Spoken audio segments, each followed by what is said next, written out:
All right, thank you for watching Virginia this morning. We are live here on CBS 6.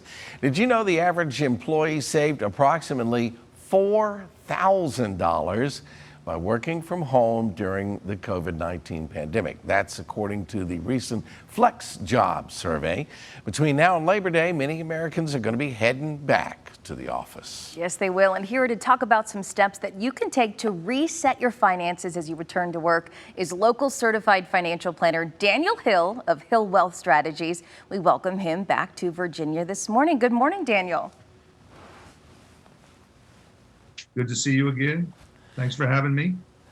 So Daniel, when folks are going back to work and starting to do the normal thing again, should we have a budget in mind that we didn't even consider before because it was just part of everyday life?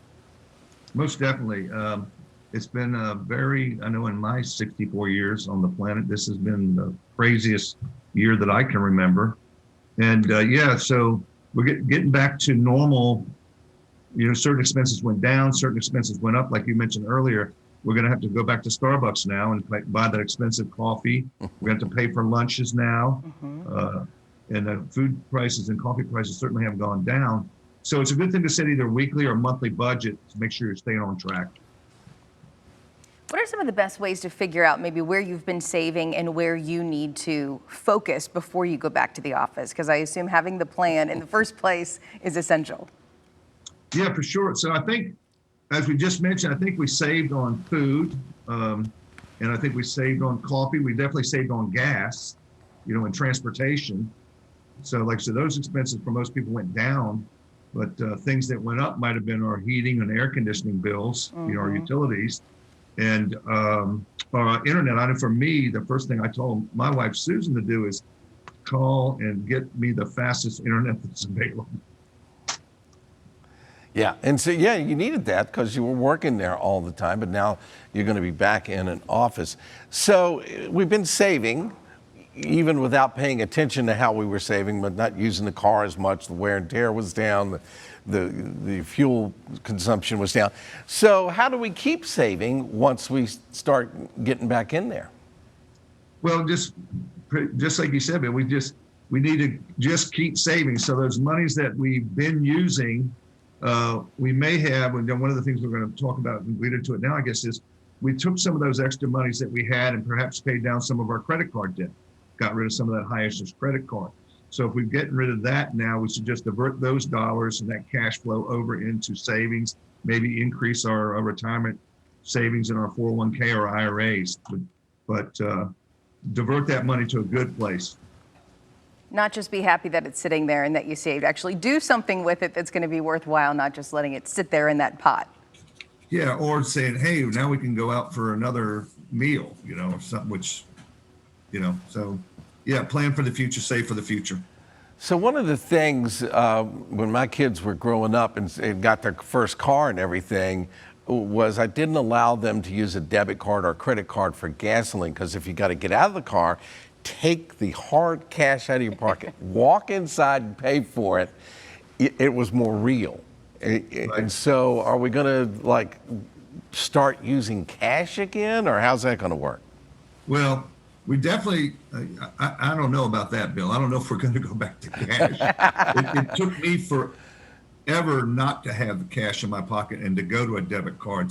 But we definitely don't want to get back and charge up the credit cards. If we took those savings that we had and paid down some high interest credit cards, we definitely don't want to get that built back up. So cash is good for the kids, I think, make them realize, like you said, but I don't have a problem with people using a debit card. It's just stay away from those credit cards.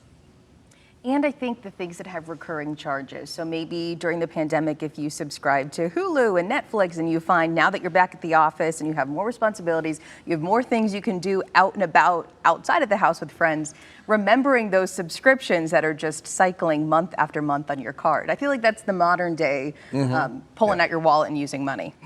Right. Yeah, definitely. Plus, I've already seen everything on Hulu. Yeah. Exactly.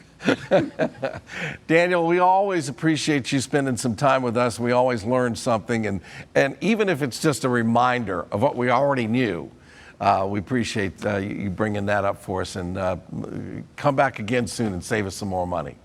Thank you. Coaching's ongoing. Never stops. You bet. All Thank right. you, guys. For more information on information on Hill Wealth Strategies and Services Daniel Hill provides, we'll put a link on our show website later today, WTVR.com/VTM. And that topic Thank you, really guys. is right on target. Thank you, Daniel. Thank you very much. See you next time. All right. People Look forward talking to it. about it. Yeah, it's interesting, and he brought up the point of the credit card versus the debit card, because the debit card, it does have a point when it's going to run out, Right. if there's only so much in there. So use that when possible. And I'm still a little, I caught myself yesterday, I left the house without cash. And it's not as bad as leaving the house without your phone. Yes. For me, that's a panic. The world's going to end if you leave your house without the phone. But I did leave the house without cash, and sure enough, I got caught someplace where it only took cash. And I'm like, wow, okay. Really? Yeah. Only for cash. You don't see that often. No. And so, it's the debit card is a great thing because, there is a limit on it. There is. And something that I thought was interesting that Daniel mentioned was, our coffee trips. Before, when I was coming into the office all the time, I had my morning routine. I was making coffee at home. But I feel like over the last year and a half, that was sort of my little escape every day. I would walk to the coffee shop and buy something to get okay. out. So I've seen a lot of savings in some front, but that's been up for me. So I'm going to have to try to Go back dwindle that down and back maybe to the go back coffee to part of making the it. Keurig or whatever and do that. I've always made my coffee at home or here at Right. work. And it really is. When I do go in and buy coffee, I'm like, excuse me, how much? I just ordered one. They don't call it grande for nothing. It's a pretty grand price. We're going to save you some more money, and we're going to have some more fun. Stay tuned. Our popular Everywhere You Are segment's coming up right after a quick break.